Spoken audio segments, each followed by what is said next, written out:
Now let's look deeper into the implications of these announcements. Stephen Lande, president of advisory firm Manchester Trade, joins me live in the studio. Welcome to the show. Thank you so much for having me. So as we now know, this 25% tax on steel and 10% tax on aluminium from the EU, Mexico and Canada from the US starts at midnight. What is the impetus for the US to make this move at this moment in time?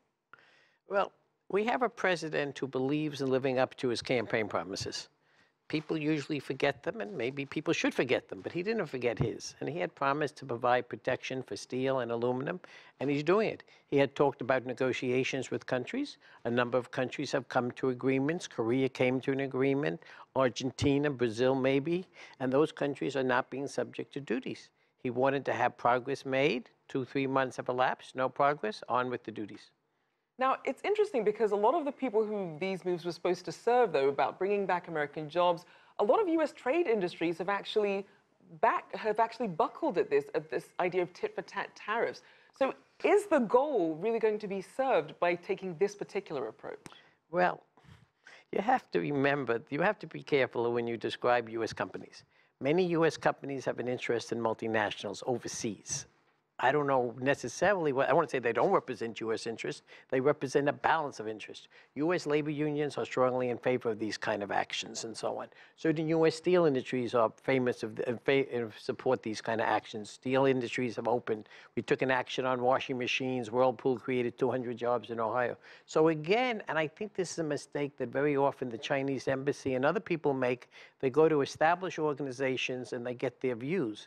But in point of fact, this is a completely different precedent, although we had, at least in my lifetime, which goes back 70 years or 50 years of living life and so on. And it's certainly not true that this person is going to listen to these things. So I would be very careful of who I listen to and what the reaction is.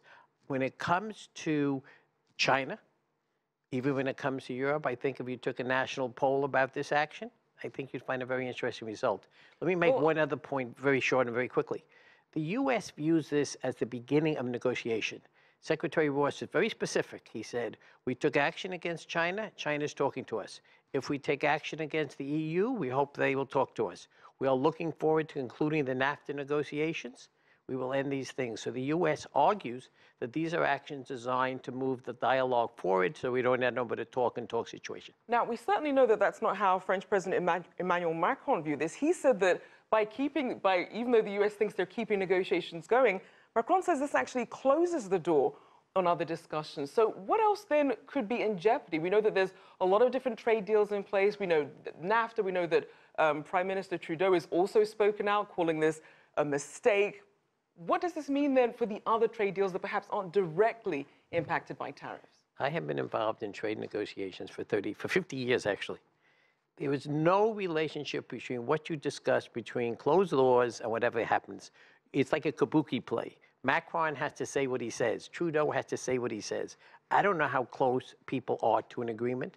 They came up with a formulation on steel at work. They agreed to limit your exports to no steel.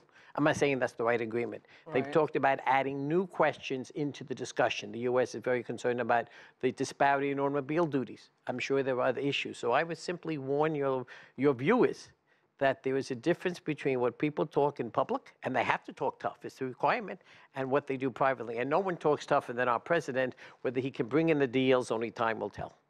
Okay, so let's also look at how these complaints are piling up. They're piling up in front of the door of the World Trade Organization, which was the mechanism that the U.S. was instrumental in setting up. But now it seems like under this reasoning of national security, they're now trying to circumvent the WTO. What should the WTO be doing at this point as we're seeing this situation really escalate? Well, we have a WTO complaint coming up and so on. These positions have been laid out very clearly.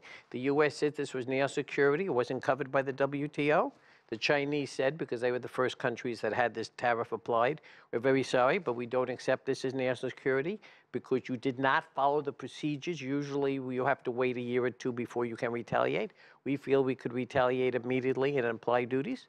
Let's see how it works out. This is the most exciting time for a trade negotiator because what's going to come out of this, I don't know. Somebody said that watching trade negotiations is worse than watching them make pâté de foie gras and so on, which is a horrible process. But to be fair, one person's excitement from the trade negotiator side is another person's uncertainty. You have a lot of businesses who are trying to make decisions, and they have no idea what to do because they're really not sure from one day to the next what the U.S. Trade Administration is going to do. So what would we tell them at this point? If we can get this problem solved quick enough, there'll be very few problems. I'm not in favor of insecurity and knowledge, but there's a lot of insecurity and knowledge. If we could end up with an agreeable trade policy in the United States, where where the general public does not approve U.S. trade policy, we will do well. If we could do things to slow China up and we end up with an agreement with China as to what is the proper pace of development in terms of the competition, would be great. The big gainer of this, for example, nobody mentions that this could be Africa. If some industries would leave China and go to places like Ghana and other places, this might be the best thing of all. And maybe if China follows a more economically oriented policy, you may end up there. Well, we'll have to see. I'm not sure how countries will react to being told what to do at the pace of their own economic development. Thank you so much. Stephen Lande there, President of Manchester Trade.